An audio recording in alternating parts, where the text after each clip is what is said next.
नमस्ते दोस्तों। मैं अरुण कुमार आपका मैनेजमेंट सरोकार .46 में स्वागत करता हूं। आज का जो हमने टॉपिक लिया है वो है मैनेजमेंट के नेचर के ऊपर। What is this? It is a science और आर्ट्स। ये किस डिसिप्लिन को फॉलो करता है और इस मैनेजमेंट को समझने के लिए, इसके नेचर को से वाकिफ होने के लिए हमें किन किन कंटेंट्स की जरूरत पड़ेगी और पड़ती है। तो अगर हमें ये क्लियर हो जाए कि ये साइंस है या आर्ट्स, तो एक जो परिपाटी है साइंस और आर्ट का, उसको अगर ये फॉलो करता है किसी एक को या दोनों को, तो हमें इसको समझना थोड़ा और आसान हो जाएगा। और इसके नेचर को जानने के लिए बहुत पहले से हमारे जो चिंतक हैं, थिंकर्स हैं, स्कॉलर्स थे, उन्होंने बहुत से इसके ऊपर काम किया है। F.W. टेलर को तो साइंटिफिक मैनेजमेंट का फादर बोला जाता है। According to him, he always try to give a logic aspect and concept to the management. वो सदा हर चीज को लॉजिक के कसौटी पे कस कर देखना चाहते थे और उसी के अनुसार उन्होंने स्कूल ऑफ थॉट दिया है, जिसको हम लोग साइंटिफिक मैनेजमेंट भी बोलते हैं। आगे चल के हम लोग उस पर बहुत डिटेल में पढ़ेंगे और ये बहुत ही इम्पोर्टेंट टॉपिक है साइंटिफिक मैनेजमेंट, जो एक मील का पत्थर साबित हुआ मैनेजमेंट के एजुकेशन में। 125 साल से ज़्यादा पुराना जो आज की व्यवस्था है नहीं है, और इसमें हजारों हजार थिंकर, स्कॉलर, राइटर, बुद्धिजीवियों ने इसके ऊपर प्रकाश डाला है। लेकिन ये बहुत ही डिबेट का बात रहा है और बहुत ही ओल्ड है। The debate is very old and still not be settled. ये आज तक सेटल नहीं हो पाया क्योंकि हर लोगों का अपना एक सोच है। तो सबसे पहले हम कुछ डिफिनेशंस के ऊपर जाते हैं जो हमारे चिंतकों ने दिया। पहले उन्होंने एस्टेब्लिश किया मैनेजमेंट को पहले, और मैनेजमेंट को डिफाइन किया।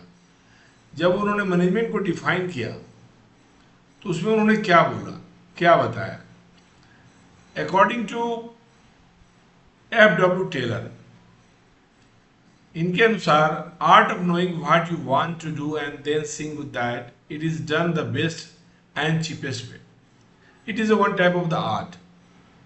उसके बाद पीटर एफ ड्रकर बोलते हैं management is work and as such it has its own skill. जहाँ स्किल की बात होगी, जहाँ क्रिएटिविटी की बात होगी, ये बट नेचुरल आर्ट्स की बात कर रहे हैं। Skill its own tools and it is its own technique. और जब हमने लास्ट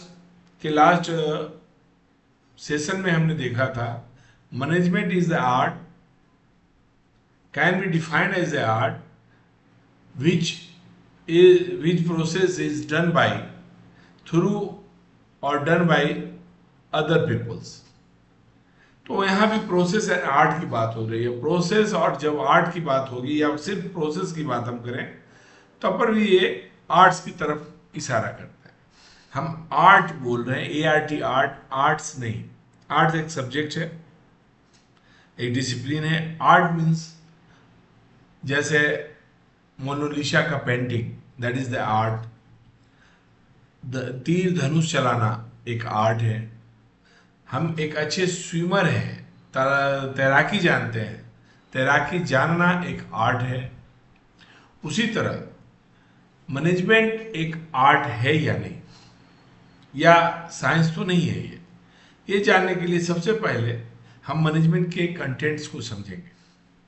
मैनेजमेंट, आज का जो मैनेजमेंट है, भिन्न भिन्न रूपों में चलता हुआ आज आधुनिक मैनेजमेंट के रूप में व्यवस्थित हुआ है।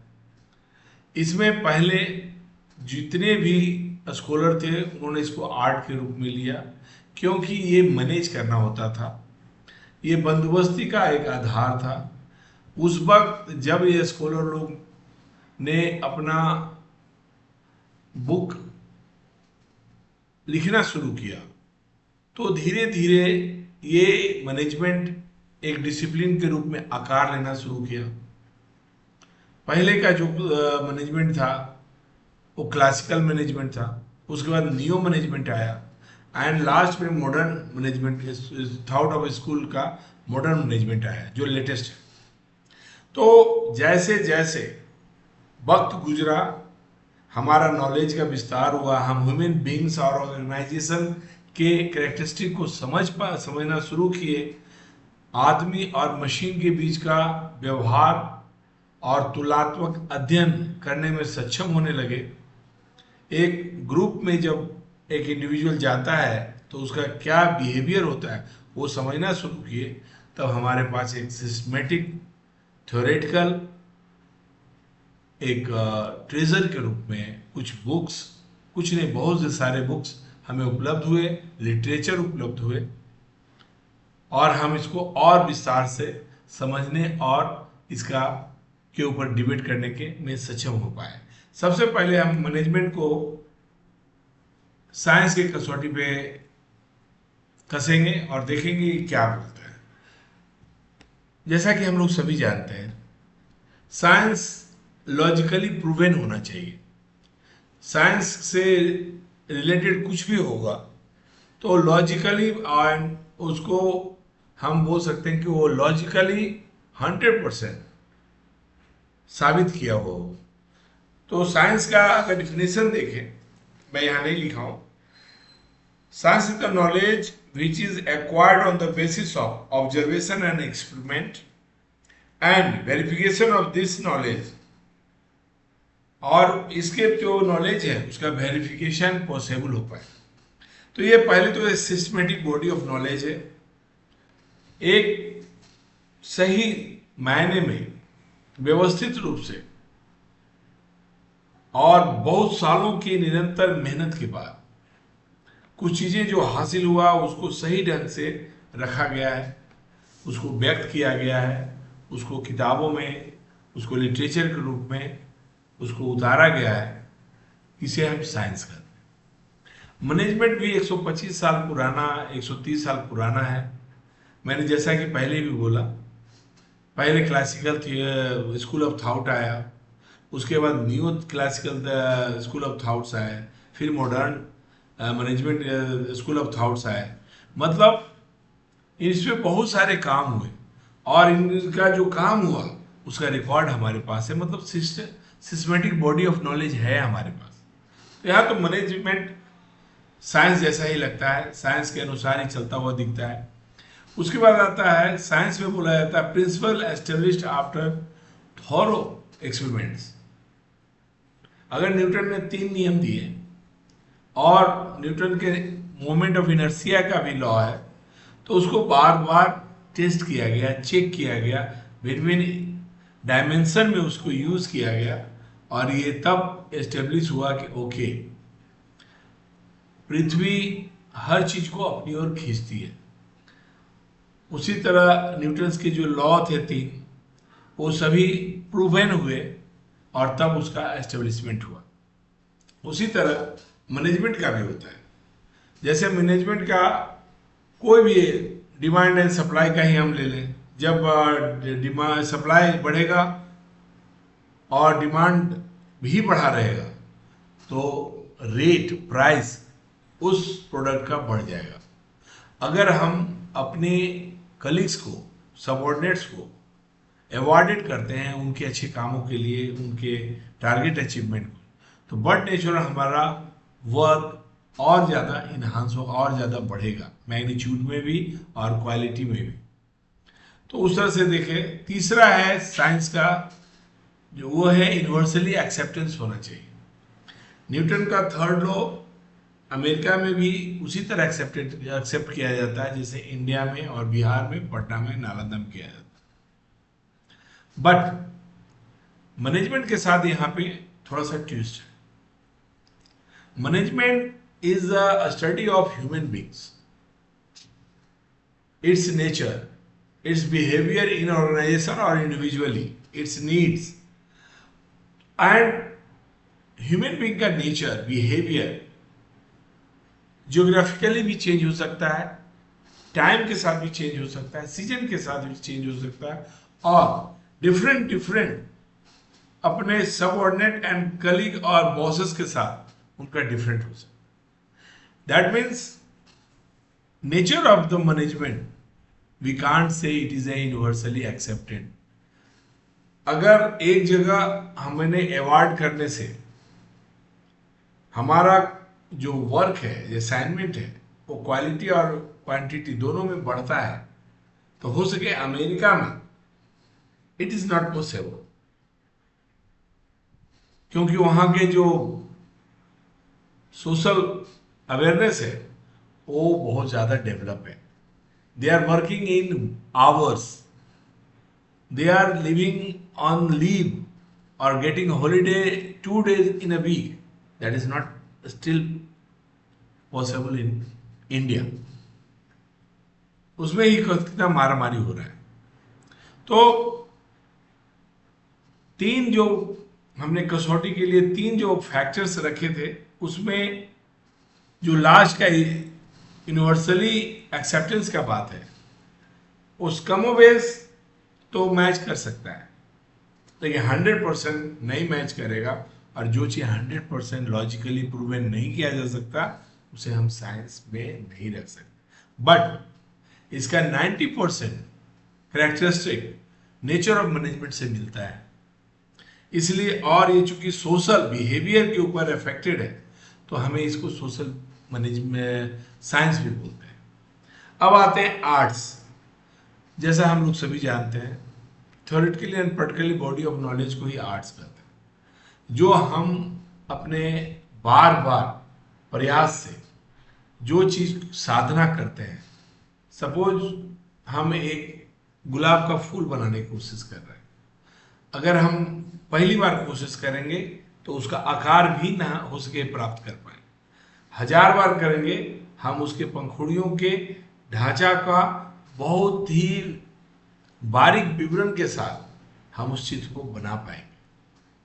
तो थ्योरेटिकली एंड प्रैक्टिकली, और ये जो बनाने के क्रम में जो हमने जो ज्ञान प्राप्त किया, जो प्रैक्टिस किया, जो प्रैक्टिकली पॉसिबल हो पाया, उसको अगर हम लिटरेचर या बुक के रूप में कहीं लिखते हैं और रखते हैं, उसको बोलते हैं theoretical and practically body of knowledge. इसका संग्रह हो जाता है। ये हमारा मैनेजमेंट के साथ भी हमने देखा है, हर तरह के स्कूल ऑफ थॉट्स उपलब्ध हैं, उसके ऊपर डिटेल्स हमें क्रिटिसाइज किया गया है, उसे एक्सेप्ट किया गया है। पर्सनल स्किल एंड क्रिएटिविटी के ऊपर भी डिपेंड करता है आर्ट्स। हाँ, ये डिफरेंट बॉडी के साथ डिफरेंट बिहेव होता है। जैसे एक आदमी का जो शौक है, जो काम करने की तीक्ष्णता है, वो school as a school master बहुत अच्छा काम कर सकता है। और एक हैं जो चाहते हैं कि वो प्रोफेसर ही बने, लेक्चर ही बने और कॉलेज में पढ़ाए। दोनों ने एमए किया है, लेकिन दोनों के सोच में अलग है, दोनों का एक व्यक्ति अलग होगा। तो ये पर्सनल स्किल और उसकी जो क्रिएटिविटी है, उसको जितना हम इन्हांस कर पाते हैं, उसमें हमें उतना ही महारत हासिल होता है। सिमिलरली एक मैनेजर के अंदर फोरकास्टिंग का इमेजिनेशन होना चाहिए, सुदृढ़ प्लानिंग करने की क्षमता होनी चाहिए, अपने लोगों को ऑर्गेनाइज करने का, मैनेज करने का, उनको सही चीज का गाइडलाइन देने का उनके पास एक दम्भ होनी चाहिए, उनके पास कॉन्फिडेंस होनी चाहिए। और वक्त के साथ, वक्त रहते हुए अगर कुछ चीजें गलत हो रही तो उसको कंट्रोल करने की उनमें अदम क्षमता होनी चाहिए। तो ये चीजें होती है, तो ये आर्ट से ये मिलता है। तीसरा है प्रैक्टिकल नॉलेज, बट नेचुरल। एक मैनेजर जैसे जैसे दिन बीतते जाते हैं, जैसे जैसे साल बदलते जाते हैं, जैसे जैसे वो अपने काम में महारत और उसके हासिल करते हैं, बारीकी को सीख पाते हैं, तो वो और प्रैक्टिकली नॉलेजेबल हो जाते हैं, जो कि आर्ट्स के थर्ड फैक्टर से 102% मैच करते हैं। Then we can say at this point of juncture, management is but natural art, but its 90% or maximum nature characteristics is matching with the science also, and work is on the management subject, work is going on, and हो सके आने वाले दिनों में हम कुछ इस तरह का कर पाए कि हम इसको यूनिवर्सली भी एक्सेप्टेंस सम फैक्टर्स को करवा पाए। इसीलिए मैनेजमेंट को हमारे स्कॉलरों ने क्रूड साइंस या सोशल साइंस का नाम दिया है। मैनेजमेंट एक बहुत ही न्यू सब्जेक्ट है, एक न्यू स्कूल ऑफ थॉट है, जिसको एक एक्सेप्टेंस तो मिलता है।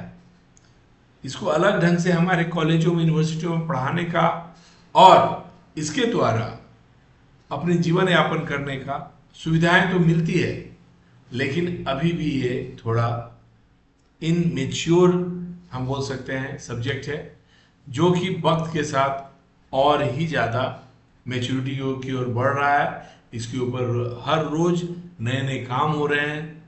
आज इंटरनेट का ज़माना आ गया, पहले हम लोग विदाउट इंटरनेट काम करते थे, अब हम लोग डिफरेंट डायमेंशन में अब हम लोग का मार्केटिंग होता है, मैनेजमेंट डिफरेंट वे से होता है। पूरी की पूरी अगर किसी फैक्ट्री की बात करें तो अब कंप्यूटराइज होता है।